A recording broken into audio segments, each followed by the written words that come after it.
मैं परमेश्वर का धन्यवाद करूंगा जिसने हमें एक और मौका दिया है कि आप लोगों के साथ में इस शिक्षा को शेयर करें। प्रभु में बने रहने के लिए आपका धन्यवाद। मैं चाहता हूं कि आज की इस वीडियो के अंत तक मेरे साथ बने रहें, क्योंकि आज की वीडियो में हम अपने प्राणों के बारे में सीखने जा रहे हैं। ये बहुत इंपॉर्टेंट है।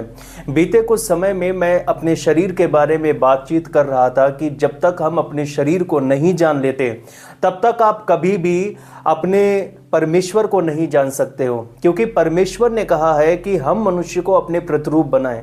और जब तक हम अपने आप को नहीं जानेंगे, हम कैसे पता कर सकते हैं कि परमेश्वर ने हमें किस प्रकार अपना मंदिर बनाया है। इसके लिए हमें अपने बारे में जानकारी होना जरूरी है। हम परमेश्वर से प्यार करते हैं, लेकिन वो प्यार हमें कहाँ से होगा।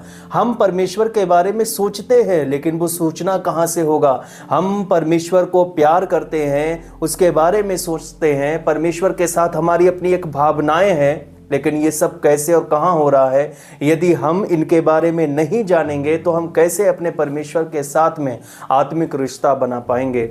इसीलिए पिछली वीडियो जितनी भी मैंने अपलोड की हैं, मैं चाहता हूं कि आप सभी उनको देखें। वो शिक्षा आपको बहुतायत की आशीष देंगी। अगर आप नोट्स लिखते जा रहे हो तो यह आप सबसे ज़्यादा गंभीर प्रभु के लिए बाइबल स्टडी करने वाले एक व्यक्ति हैं। मेरा परमेश्वर आपको बहुतायत की आशीष देगा। आमीन, हालेलुया। देखिए, हम लोग परमेश्वर के साथ में एक रिश्ता बनाना चाहते हैं। अगर कोई परमेश्वर के साथ में रिश्ता नहीं बनाता है तो वो कभी भी परमेश्वर का नहीं हो सकता है। परमेश्वर के साथ रिश्ता बनाना सबसे पहला काम है, और परमेश्वर के साथ रिश्ता बनाने की शुरुआत हमेशा हृदय के साथ में होती है, जो कि मैंने आपको स्टार्टिंग में बताया। हमारे अंदर सबसे पहले हृदय में प्रभु के प्रति प्रेम उत्पन्न होता है, और प्रभु हृदय के माध्यम से हमें छूता है। और उसके बाद विवेक की बारी आती है। दूसरे नंबर पर विवेक हमें शुद्ध करता है। विवेक हमें पूरी तरह से शुद्ध बना देता है ताकि हम परमेश्वर की संगति में जा सकें। विवेक के बारे में मैंने पिछली शिक्षा में आपको बताया। अंतर्ज्ञान के बारे में आप पढ़ना, सीखना, समझना। उसके बाद जब हम संगति में आते हैं तब आता है अंतर्ज्ञान। हालेलुया। अब मैं आपको एक बात बताऊं, जो मैंने आपको बताया कि प्रभु के साथ संगति हमेशा हृदय के साथ में शुरू होती है, और अंतर्ज्ञान पर मैंने शिक्षा को समाप्त किया था। अंतर्ज्ञान क्या है? अंतर्ज्ञान किसी की बात को जान लेना। प्रभु यीशु मसीह, बाइबल में हम पढ़ते हैं, वो दूसरों की मन की बातों को जांच लेते थे। कैसे? वो क्या सोच रहे हैं वो जान लेते थे। कैसे? ये अंतर्ज्ञान है, ये सीधा ज्ञान है। आमीन। और ये सीधा ज्ञान तुम्हें भी प्राप्त हो सकता है, क्योंकि यीशु शरीर में थे और शरीर आप भी हैं।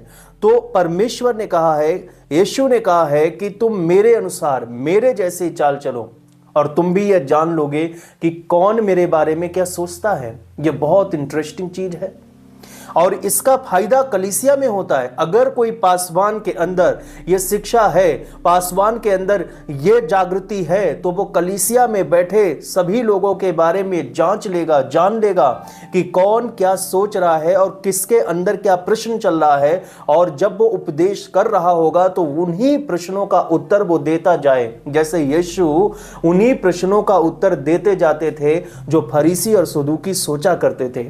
वो उनके मनों की बात को जान लेते थे। आमीन। और तुम भी ऐसा ही कर पाओगे। इससे क्या होगा? रिश्ता हमारा कलीसिया में मजबूत होगा, और हम परमेश्वर के साथ में भी मजबूत रिश्ता बना सकेंगे। ना केवल आप मनुष्यों की इच्छा को जान पाएंगे, बल्कि बाइबल कहती है कि आप परमेश्वर की सिद्ध और भावती इच्छा को भी जान पाओगे। अगर अंतर्ज्ञान आप में नहीं है तो आप कभी भी परमेश्वर की इच्छा को नहीं जान पाओगे। अंतर्ज्ञान परमेश्वर की इच्छा को बताता है, उसके मन की बात को बताता है। इसीलिए तो बाइबल कहती है केवल आत्मा ही मन की बात को समझता है, परमेश्वर के मन की बातों को जानता है, आत्मा ही जानता है। और ये अंतर्ज्ञान आत्मा का ही अंग है। आत्मा में 3 भाग होते हैं। पहला हो गया विवेक, दूसरा हो गया संगति, तीसरा हो गया अंतर्ज्ञान। तो इसीलिए अंतर्ज्ञान को आत्मा में बाइबल में कहा गया है। यह अंतर्ज्ञान है जो बताता है प्रभु की इच्छा क्या है। आमीन। मैंने यहीं पर अपनी शिक्षा को एंड किया था।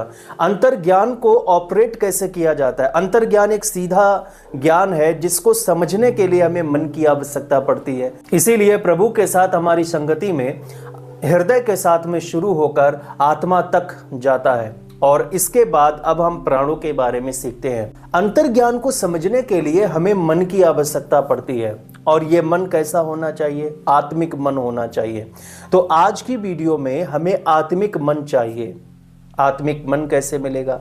ये मन कहाँ मिलेगा? ये मन आपको मिलेगा प्राणों में, क्योंकि प्राणों के 3 भाग होते हैं। पहला मन, दूसरा इच्छा, तीसरा भावना। परमेश्वर की चीजों को आत्मा द्वारा महसूस किया जाता है, लेकिन मन के द्वारा उन्हें समझा जाता है। हालेलुया।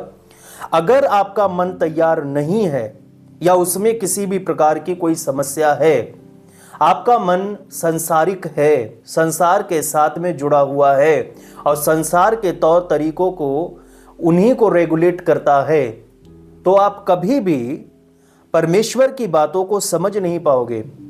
आप महसूस तो करोगे लेकिन उन्हें समझ नहीं पाओगे। और मुझे लगता है कि ये सभी लोगों के साथ होता है। जब वो प्रार्थना करते हैं तो वो कुछ महसूस तो करते हैं, प्रभु के टच को कुछ महसूस तो करते हैं, लेकिन वो समझ नहीं पाते हैं कि ये क्या है। अगर आपके साथ में ऐसा हो रहा है तो इसका मतलब अभी आपका मन आत्मिक नहीं है। मैं सीधी सी बात बोलता हूं, आपका मन अभी तक आत्मिक नहीं है। इसे हमें आत्मिक बनाना होगा, ताकि जो आप महसूस कर रहे हो उसको आप समझ पाओ। कितना अच्छा होगा कि आप हर चीज समझने लग जाओ जो प्रभु आपको महसूस कराता है। यह महसूस होना अंतर्ज्ञान है। इसको समझने के लिए हमें मन की जरूरत पड़ती है, जो कि आत्मिक मन कहलाता है।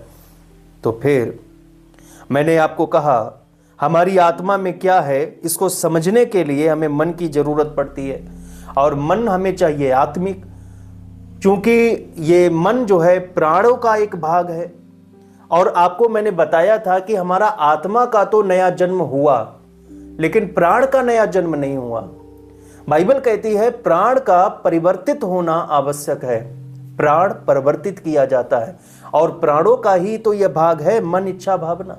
तो मन का परिवर्तन होना इंपॉर्टेंट है। मन का नया जन्म नहीं होगा अभी, हमें इसको बदलने की जरूरत है। इसका परिवर्तन हमें चाहिए, मन बदलना चाहिए, मन आत्मिक मन बन जाए। हालेलुया।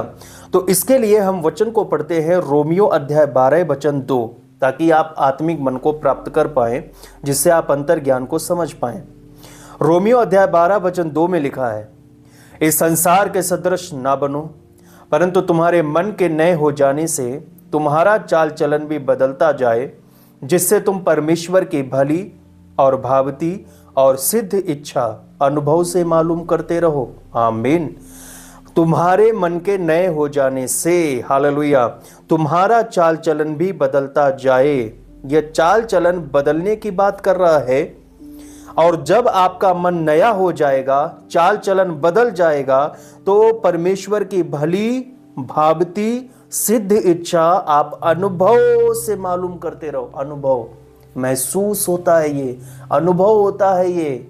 और अनुभव की गई चीजों को आत्मिक मन समझ लेता है। कितना सुंदर यह वचन है, इसे हाईलाइट कर लेना। अनुभव, इसको सर्कल कर लो पेंसिल से। आप अनुभव से मालूम करना होता है। अगर आपका मन तैयार नहीं है तो आप कभी भी इसे अनुभव से मालूम नहीं कर पाओगे। कभी भी आप इन्हें महसूस की गई चीजों को समझ नहीं पाओगे। बस महसूस करोगे, आप उसके टच को बस महसूस करते रहोगे। कुछ लगेगा आपका शरीर हिलता हुआ, लेकिन उसके बाद आप फिर से ज्यों के त्यों हो गए, क्योंकि आप उसको नहीं समझे। कहानी एंड हो गई। लेकिन बाइबल कहती है कि मन के नए हो जाने से तुम्हारा चाल चलन बदल जाए। मन से जुड़ा हुआ चाल चलन है। हालेलुया। मन से जुड़ा हुआ चाल चलन है, तो हमें चाल चलन को बदलने की जरूरत है। लेकिन एक वचन जो स्टार्टिंग में लिखा है, इस संसार के सदृश ना बनो, ये क्या कह रहा है? इसके बारे में मैं आपको बताता हूं नवीनीकरण से जोड़कर, कि नवीनीकरण हमको चाहिए मन का। मन का नवीनीकरण से पहले हमें संसार के सदृश नहीं बनना है के बारे में जानना पड़ेगा। किंग जेम्स वर्जन में आप इसे पढ़ोगे तो संसार के सदृश ना बनो, इसमें जो संसार है इसको युग के बारे में कहा गया है। और ये युग क्या है? आप यूनानी भाषा में युग को आधुनिकता पढ़ेंगे। मॉडर्न, आधुनिक जमाना, आधुनिक संसार, आधुनिकता। जो आज हम आधुनिक चीजों को देख रहे हैं, मॉडर्न चीजों को देख रहे हैं, बाइबल कह रही है वास्तव में हम इसे इस तरह से अब पढ़ेंगे, इस मॉडर्न के सदृश ना बनो, इस आधुनिकता के सदृश ना बनो। यह आधुनिकता आपको बाइबल के बिल्कुल विपरीत कर देगी। यह आधुनिकता आपको पूरी तरह से परमेश्वर के खिलाफ कर देगी। अगर आप इस आधुनिक चीजों में उलझे रहेंगे, आप इस आधुनिक कल्चर को अपनाते चले जाएंगे, आपके साथ हमेशा एक बुरा बर्ताव ही होगा। आपको क्या लगता है याकूब की बेटी दीना के साथ में ऐसा क्यों हुआ होगा, जो कि एक अच्छा प्रभु का मानने वाला व्यक्ति था, प्रभु में विश्वास करने वाला व्यक्ति था, उसकी बेटी के साथ में कुकर्म क्यों हुआ? आपने पढ़ा होगा कि उसकी बेटी उस शहर के कल्चर को उसने देखा, वो ये देखने के लिए बाहर निकली कि लोग क्या पहनते हैं, लोग क्या करते हैं, लोग कैसे रहते हैं, उनका रहन सहन क्या है। उसने उन्हीं कल्चर को अपनाने की कोशिश की, जबकि अपनी उस शिक्षा को जो माता पिता ने उसको दी थी कि तुम्हें क्या पहनना है, तुम्हें कैसे रहना है, वो सारी चीजों को उसने छोड़ा। उसने देखा शहर की मॉडर्न चीजों को, उसने शहर के आधुनिक चीजों को देखा और उसने उन्हीं को अपनाया। और बाइबल कहती है कि उसके साथ में एक दुखद घटना घट गई। आज ना जाने कितने लोग इन दुखद घटनाओं में घिर जाते हैं, क्योंकि उन्होंने उस शहर के रूप रंग को अपनाया, उन्होंने अपनी चीजों को छोड़ दिया। जो शिक्षा उनको मिली, उन्होंने कहा यह पुरानी हो गई है।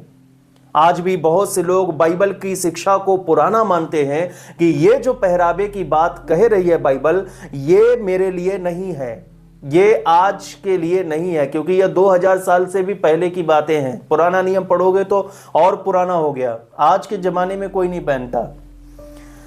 आपको जो शिक्षा दी गई है, आपको कैसे पहनाया गया है, हर चीज आपने त्याग दी, आज की मॉडर्न चीजों को अपनाते चले गए। और ना केवल कपड़ों में, बल्कि आपने मॉडर्न चीजों को अपनाया अपने धन को संचरित करने के लिए भी, धन का इस्तेमाल करने के लिए भी मॉडर्न चीजों को अपनाया। और दूसरी चीज, आपने अपनी सोच को भी मॉडर्न कर दिया। उन्होंने कहा यह बाइबल की घिसी पिटी सोच, पुरानी सोच आज के जमाने में काम नहीं आएगी। देखिए, आज सब कुछ मशीनरी का टाइम है, मशीनरी सब कुछ कर सकती है, एआई सब कुछ कर सकता है, एआई के पीछे पूरी दुनिया जा रही है। लेकिन बाइबल कहती है इससे भागो। एआई के बारे में मैं आपको इतना बता सकता हूं कि आपका सेशन बहुत लंबा हो जाएगा और आपके पैरों के नीचे से जमीन खिसक जाएगी। इस मॉडर्न के पीछे आप मत जाओ। अगर आप जाओगे, आप फंस जाओगे। आप उस स्थिति में आ जाओगे कि आप लेन देन भी नहीं कर पाओगे। आपको मजबूरी में वो करना पड़ेगा जो बाइबल प्रकाशित वाक्य में उसमें खिलाफ दिया गया है। मॉडर्न होते जा रहे लोग, धड़ल्ले से बढ़ते चले जा रहे हैं। उन्होंने कहा कि जब तक ये पाप नहीं है, जब तक इसमें कोई दोष नहीं है, तब तक हमें अपनाने में क्या दिक्कत है। हम अपनाते चले जाते हैं जब तक इसमें कोई पाप नहीं आता है। हम तर्क वितर्क करते हैं और उसका न्याय करते रहते हैं। एवरी टाइम हम न्याय करते रहते हैं कि इसमें अभी तो कोई पाप नहीं है। हमारी विचार, हमारी सोच यही है। लेकिन क्या विवेक आपको यह बताता है, इजाजत देता है क्या? कभी आपने विवेक के साथ में व्यवहार किया है बैठकर? मैंने पिछली बार भी यही बताया, मैं इस बार भी बताता हूं कि लोग विवेक के साथ में कोई व्यवहार नहीं करते, विवेक के साथ में थोड़ी देर भी नहीं बैठते। आए प्रार्थना में, अपनी पूरी राशन लिस्ट सुनाई आपने, उसके बाद आप वहां से चले गए। आपने स्तुति, प्रशंसा, महिमा गीत गा लिया, हालेलुया बोल लिया, उसके बाद चले गए। क्या आपने शांत होकर आपने विवेक के साथ में व्यवहार किया है? क्या वास्तव में मुझे वह प्रभु की संगति में आने की अनुमति देता है? 10 मिनट की प्रार्थना करी और चले गए। क्या आप इससे आत्मिक जीवन समझते हैं? नहीं नहीं नहीं, यह आत्मिक जीवन नहीं है। जब तक हमारा विवेक हमें दोष देता रहेगा, हम कभी भी आत्मिकता में नहीं जा पाएंगे। इस दोष को मिटाने की जरूरत है। इस मॉडर्न चीजों को जो आपने अपना के रखा है, क्या बाइबल आपको इसकी इजाजत देती है? क्या विवेक आपको इसकी इजाजत देता है? क्या विवेक आपको, जो कि परमेश्वर का आत्मा के द्वारा संचालित है, क्या वो आपको इजाजत देता है? क्या वो परमेश्वर की संगति में आने की इजाजत देता है? आप अंतर्ज्ञान को प्राप्त करना चाहते हैं, लेकिन खुद को इतना मॉडर्न बना रखा है, तो कैसे आप प्रभु की बातों को सोच पाओगे?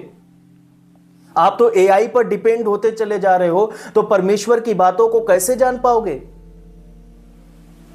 क्या लगता है आपको पहले के टाइम में इतना लोगों ने अपने ज्ञान को जगा लिया था कि अगर वो यहां पर बैठा हुआ व्यक्ति है, दूसरी जगह वाला व्यक्ति अगर कोई परेशानी में होता था तो उसको महसूस होता था कि मेरा कोई भाई बीमार है। यीशु मसीह को पहले से ही पता था कि लाजर बीमार है। वो अपने मित्रों, अपने शिष्यों के साथ में उन्होंने क्या कहा? उन्होंने अपने शिष्यों से क्या कहा कि हमारा भाई लाजर सो गया है। पतरस ने कहा, प्रभु यदि ऐसा है तो वो अच्छा हो जाएगा। उन्होंने सोचा कि वो सो रहा है। यीशु को मालूम पड़ गया कि मेरा जो लाजर है, जिसे मैं प्यार करता हूं, वो सो गया है, वो मर गया है। उसको पता था। तो बाइबल क्या कहती है? यीशु जान गए थे। और कई बार हमने देखा होगा, कई लोगों के मुख से भी आपने सुना होगा कि महसूस होता था वो प्रेम पहले के टाइम पर, लेकिन आज वो प्रेम नहीं है, आज वो मेल नहीं है। क्योंकि प्रकाशित वाक्य में लिखा है, मेल पृथ्वी पर से उठा लिया जाएगा, और वो मेल उठा लिया गया है। अब कोई मेल नहीं है। एआई का जमाना आ गया है और बहुत सारी आधुनिकता लोगों ने ओढ़ ली है। जितना हम आधुनिक बनते जाएंगे, आप कभी भी परमेश्वर के उस ज्ञान को कभी नहीं समझ पाओगे। आप कभी भी आत्मिक मन नहीं कर पाओगे जब तक आप इनके पीछे दौड़ते रहोगे। हमें आधुनिक युग को त्यागना होगा। अब आपको लगेगा कि यह बहुत कठिन बात है कि आधुनिक युग को कैसे त्यागे, लेकिन बाइबल हमें यही कहती है, हमें इस आधुनिक युग को त्यागना ही होगा। अगर आप इस आधुनिक युग को नहीं त्यागोगे तो आपका मन का नवीनीकरण संभव नहीं होगा। क्योंकि यह वचन कहता है कि इस आधुनिक के सदृश ना बनो, परंतु तुम्हारे मन के नए हो जाने से तुम्हारा चाल चलन भी बदलता जाए। इसीलिए मैंने आपके चाल चलन के बारे में भी कहा कि हमें इसे भी बदलने की जरूरत है। ये मॉडर्न चीजों में जो हमने अपनी चाल को भी बदल रखा है, इसको बदलने की जरूरत है। हमें बाइबल के अकॉर्डिंग ही चलने की जरूरत है, चाहे लोग कितना भी आपको ओल्ड क्यों ना बोले लगे। आप अपनी आत्मा को बचाओगे, आप अपने परमेश्वर से डायरेक्ट संवाद कर पाओगे। यही तो कारण है कि परमेश्वर की वाणी आज खो गई है। आज आप लोग उसकी वाणी को नहीं सुन पाते हो। परमेश्वर कैसे बात कर सकता है? मैं बाइबल को पढ़ता हूं, मुझे नहीं लगता है कि परमेश्वर मुझसे बात करेगा। आप जितना अपने आप को मॉडर्न करते जाओगे, आपको खेदित ही महसूस होगा। आपको लगेगा कि परमेश्वर मुझसे बात नहीं कर सकता, ये सिर्फ खोखली बातें हैं, ये बस एक वहम है कि हाँ परमेश्वर बात करता है। मैंने बाइबल पढ़ लिया, बाइबल में कुछ लगा, तो हम लोग कोशिश करते हैं कि परमेश्वर की आवाज़ नहीं, ये सिर्फ मेरे मन में आए हुए एक विचार हैं और परमेश्वर मुझसे बात करता है। और कई बहुत ही दुखद बात है कि कई लोगों ने इसको ऐसा ही माना है कि हम बाइबल पढ़ते हैं तो परमेश्वर बात नहीं करता, बाइबल बात करती है। और वो एक विचार है जो मुझसे बात कर रहा होता है, बस उसको एक विचार में रखती है। क्यों? क्योंकि हमारा मन नया नहीं है। मॉडर्न हमारे अंदर, हमारे जीन्स में जा चुका है। इसीलिए हमें इसको त्यागने की जरूरत है। हमें इससे, अब आप इस वचन को समझ पा रहे हैं, हमें इस आधुनिकता से नए होने की जरूरत है। मन के नए हो जाने से, इससे फिरने की जरूरत है। तुम्हारा चाल चलन भी बदलता जाए। और जब आप खुद को बदल लोगे, बिल्कुल अलग कर लोगे कि आज के बाद मैं इन सारी चीज़ों को नहीं अपनाऊंगा, चाहे संसार कितना भी टेंगो कर ले, चाहे संसार कितना भी पतली कमरिया पर नाच ले, चाहे संसार कितना भी आधुनिकता के इंस्टाग्राम रील्स और तरह तरह की चीज़ों को, अगर थोड़ा भी किसी ने इंस्टाग्राम को ओपन कर दिया है, कहीं पर भी कुछ भी ओपन कर दिया, तो वही चीज़ आता है। नई नई चीज़ें अभी इस टाइम देखो तो टेंगे सब कर रहे हैं। जहाँ भी निकल कर जाओ, जहाँ से भी गाड़ी निकालो तो कोई ना कोई नाश्ता मिल रहा है, टेंगे कर रहा होता है। पूरा दुनिया उसी में पड़ी हुई है, हर जगह वही सब हो रहा है। परमेश्वर भी देखता होगा तो सोचता होगा कि ये क्या है, लेकिन हर जगह वही चल रहा है। और लोग उससे इंस्पायर हो रहे हैं, खुश हो रहे हैं कि वाह कितना सुंदर है ये। तो ये सारी चीजें, हमें इनसे बचने की जरूरत है। नहीं तो टेंगे में आपको कभी भी परमेश्वर की वाणी नहीं सुनाई देगी। कभी भी मोए में आपको परमेश्वर की वाणी नहीं सुनाई देगी। मोर क्या है? वो दुख की एक बात है और आप उसमें इंटरेस्ट ले रहे हैं। वाह ब्यूटीफुल। आपको इससे बचने की जरूरत है। हालेलुया। हैरानी होती है कि हम लोग परमेश्वर के आत्मा की बातों से कितनी दूर हैं। हम लोग शारीरिक अवस्था में कितना अधिक आ गए हैं। हमें अपने वस्त्रों को बदलने की ज़रूरत है। हमें धन व्यय करने में अपने विचारों को बदलने की ज़रूरत है। हमें अपने सोच को बदलने की ज़रूरत है, क्योंकि ये बाइबल के विपरीत होती जा रही है। कभी भी अपनी सोच को बाइबल के विपरीत मत होने दो। हालेलुया। मनुष्य का विचार है कि आज के वस्त्र तब तक पहनो जब तक ये पाप में नहीं है। इन्हीं विचारों को हमें बदलना है, इन्हीं को नवीनीकरण होना जरूरी है।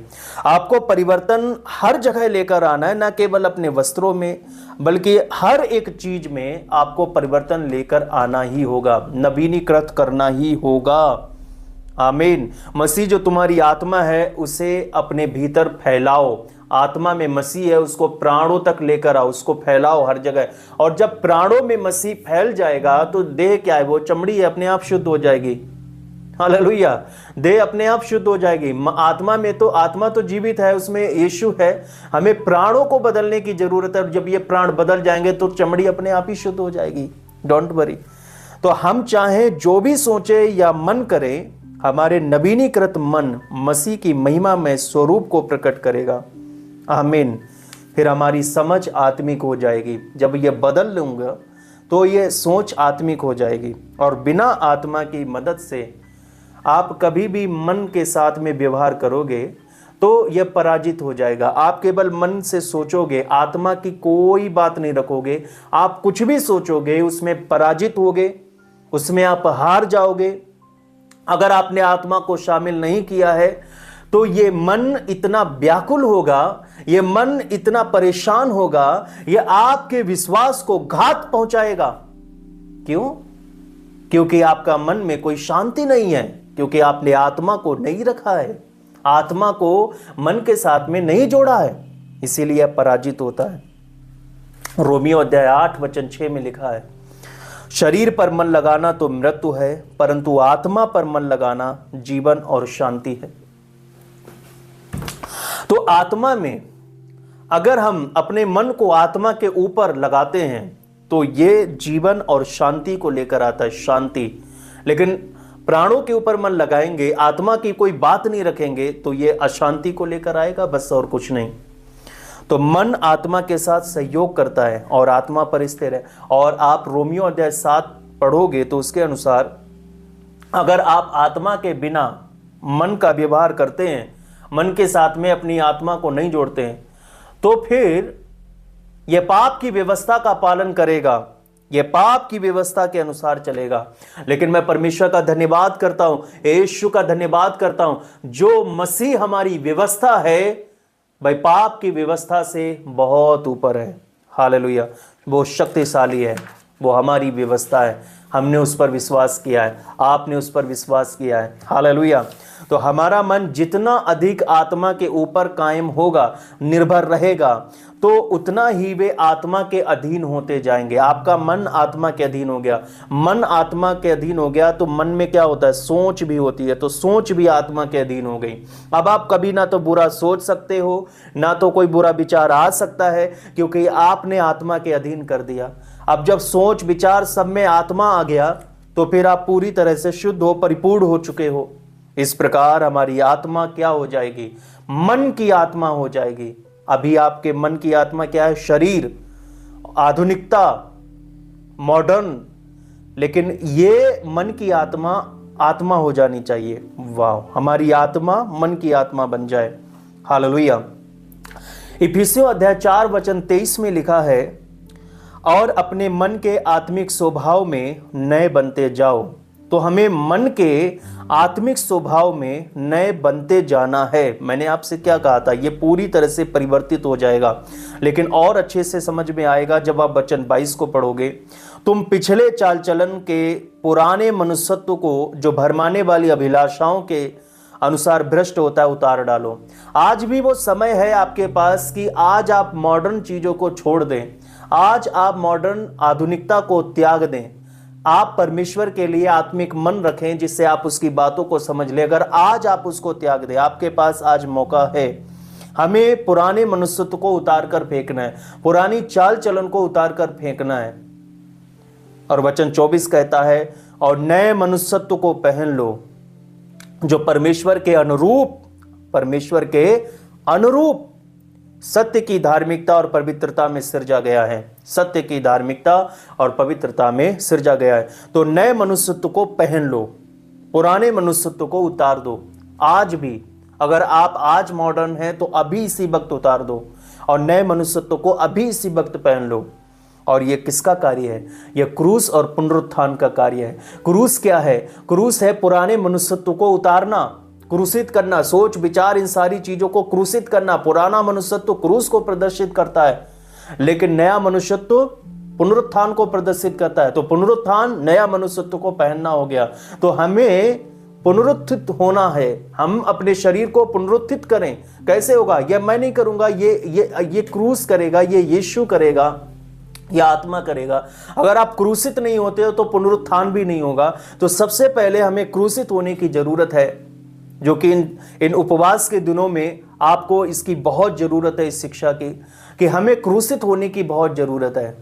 और ये जब ये क्रूसित हो जाएगा तो ये पुनरुत्थित भी हो जाएगा, इसका पुनरुत्थान होगा, पुनरुत्थान द्वारा नवीनीकृत हो जाएगा। हालेलुया। तो ये क्रूस कोई मृत्यु नहीं है, क्रूस एक प्रोसेस है जो हमें पुनरुत्थान की ओर लेकर जाता है। बिना क्रूसित हुए कोई पुनरुत्थान नहीं। हालेलुया। जितना हम क्रूसित होने के द्वारा मृत होंगे, उतना ही पुनरुत्थान के द्वारा जीवित होंगे। आमीन। और इसके बाद तमाम नकारात्मक चीजों का अंत हो जाएगा और सकारात्मक के लिए मार्ग प्रशस्त हो जाएगा। हर एक नेगेटिव चीज आपकी लाइफ से खत्म हो जाएगी पूरी तरह से, क्रूस की शक्ति के माध्यम से। जब सब कुछ क्रूसित हो जाएगा तो कोई भी ऐसी चीज निगेटिव नहीं रह जाएगी आपकी लाइफ में, हर एक चीज नई हो जाएगी। आप मसीह में एक नई सृष्टि हो जाओगे। आमीन। पुनरुत्थान में हमारा एक नया मन हो जाएगा। आमीन। और यही तो आत्मिक मन है, यही तो आत्मिक मन बन जाएगा। और मैंने अभी वीडियो की स्टार्टिंग में क्या कहा था? हमें क्या आज उत्पन्न करना है? आत्मिक मन को पैदा करना है। और ये रहा आत्मिक मन। इन सारी चीजों को करने पर ये रहा आत्मिक मन। अब इस आत्मिक मन को अंतर्ज्ञान के पास रख दो। अब अंतर्ज्ञान में जैसे ही कोई सीधी चीज समझ में आई, जैसे ही परमेश्वर ने कोई संदेश भेजा, आपने मन के द्वारा उसको समझ लिया। जैसे ही आपने कुछ आत्मिक चीज को महसूस किया, आपने मन के द्वारा उसे समझ लिया। आप क्या करोगे? आप उसी के अनुसार चलोगे। आगे मैं आपको इच्छा और भावना के बारे में बताऊंगा। धन्यवाद देता हूं प्यारे पिता, आज की इस शिक्षा के द्वारा तूने बहुतायत की आशीष दी है, अपने लोगों से बात की है, उन्हें मॉडर्न चीज़ों को त्यागने की शिक्षा दी है। तूने बताया है कि इस मॉडर्न चीज़ों के अनुसार नहीं चलना है, उसके सदृश नहीं बनना है, बल्कि मन के नए हो जाने से अपने चाल चलन को बदलने की ज़रूरत है। और पिता, आज तेरे बेटे बेटियों ने जो डिसीजन लिया है खुदाबंद, खुद को बदलने के लिए, मेरे खुदाबंद ये तू करेगा, इनकी तू सहायता कर।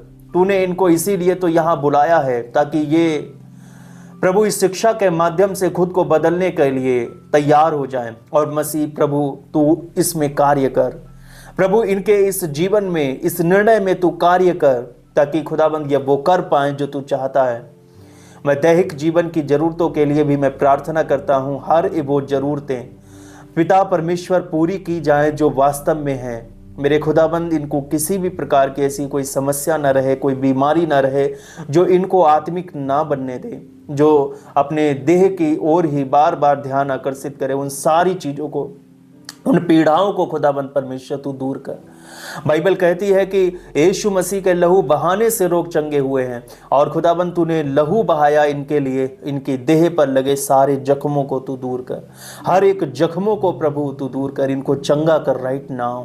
इसी वक्त ये चंगे होने पाए, अपनी बीमारियों से आज़ाद हो जाओ। प्रभु तुम्हें आज आज़ाद करते हैं, बड़े विश्वास के साथ में इसे ग्रहण करो और चंगे हो जाओ और गवाही दो। मेरे खुदाबंद परमेश्वर तुमको आज दुष्ट आत्माओं से पूरी तरह से फ्री करता है।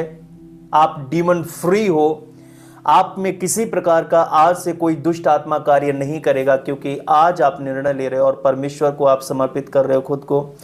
आज से आप फ्री हो यीशु मसीह के नाम में। आमीन। मैं परमेश्वर की महिमा करता हूँ। मेरे प्रियों, आज परमेश्वर आपको छू रहा है। आज परमेश्वर आपकी हर एक ज़रूरतों को पूरा कर रहा है। आपकी हर एक ज़रूरत पूरी हो, चाहे वो फाइनेंस की हो, चाहे वो किसी भी क्षेत्र में हो, निर्णय लेने में हो, हर एक ज़रूरतों को प्रभु आज तो पूरा कर रहा है। लिब्रा सता रबा, थैंक यू जीसस, रब्बोनी रब्बोनी, thank you Jesus, thank you Jesus, thank you Jesus. परमेश्वर की महिमा के लिए प्रभु यीशु मसीह के नाम में मैं इस प्रार्थना को कर रहा हूँ, आमीन और आमीन। प्रभु आपको बहुतायत की आशीष दे। अब मैं इच्छा और भावना के बारे में बात करूँगा अगली वीडियो में, और मैं चाहता हूँ कि आप इस वक्त अपना कीमती बीज जरूर बोएं, अपना बीज परमेश्वर के राज्य में बोएं, और जो बीज बोता है वो आशीषित होता है। धर्मी लोगों के लिए ये एक आशीष है, एक आदेश है। परमेश्वर उसको आदेश देता है। यह आदेश केवल धर्मी लोगों के लिए है, और आप सभी धर्मी हो, मैं जानता हूँ, क्योंकि प्रभु आपको बहुत प्यार करता है। कोई स्टूडेंट अगर देखता है और कोई वास्तव में किसी के पास धन नहीं है, तो वो उस वीडियो को शेयर करे, अपने मित्रों के साथ में शेयर करे। परमेश्वर उसको भी आशीषित करता है, और मेरी प्रार्थना है कि वो आपको जल्द बीज देगा बोने के लिए, परमेश्वर के राज्य के लिए। मैंने कहा कि वो आपको बीज देगा। बीज देने का मतलब है कि वो आपके लिए जॉब हो सकती है, वो आपका बिजनेस हो सकता है, जो बंद पड़ा है वो चल सकता है, वो आपको अच्छी जॉब दे सकता है। वो बीज देगा बोने के लिए, ताकि आप बहुतायत की फसल काट सको। याद रखना कि जो आपको परमेश्वर देगा वो बीज होगा, ताकि आप बो सको। जो बीज खा लेता है वो कभी भी आशीषित नहीं होता है, उसके खेत हमेशा सूने पड़े रहेंगे। आप बीज बोएंगे और परमेश्वर उन सभी को आशीषित करेगा। और जो कोई डेली रीडिंग्स चाहता है, रोजाना वचन चाहता है, तो डिस्क्रिप्शन में व्हाट्सएप चैनल का लिंक दिया गया है। आप उस लिंक पर जाएंगे और व्हाट्सएप ओपन हो जाएगा। आपको फैमिली ऑफ जीसस चर्च नाम दिखेगा, उसके नाम के राइट साइड में फॉलो बटन दिखेगा, आप फॉलो कर लीजिएगा। नहीं तो आप 9927340655 पर मुझे व्हाट्सएप करें और लिखें कि मुझे चैनल का लिंक दीजिए। आपको चैनल का लिंक दे दिया जाएगा। आप लिंक पर जाकर इसी प्रोसेस के द्वारा फॉलो कर सकते हैं। ये ज़रूरी है ताकि आप रोजाना वचन प्राप्त कर सकें। प्रभु आपको बहुतायत की आशीष दे। मिलते हैं नए सरमन के साथ में। मन इच्छा भावना के ऊपर बात करेंगे। प्रभु आपको आशीषित करें। शालोम।